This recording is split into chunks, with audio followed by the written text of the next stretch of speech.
Sanjo Marudo, in love sa role bilang ama. Naghatid ng ngiti sa mga netizens ang nakakatuwang father and son bonding ni Zanjo sa anak niyang si Sabino.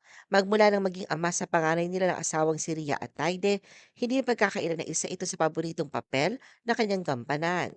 Sa Instagram post si Zanjo na may caption na I'd rather be a great father than a great golfer, number one golfer in the world. Binahagi niya isang video ng adorable bonding moment nila ni Baby Sabino. Makikita dito ang mag-amang magkatabi sa duyan at ini-enjoy ang bawat sandali. Maya-maya pa ay umalis na sa duyan si Sancho at iniaabot ang kamay sa anak na waring kukuhanin na ito.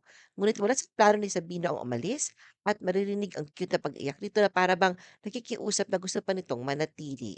Tiyak na kabisadong-kabisado naman ni Sancho ang paglalambing ng anak at napangiti na lamang. Natigil nga ang pag-iyak ni Sabino nang muli niyang yugyugin ang duyan at bakas sa mukha ni Sanjo ang labis na kaligayahan.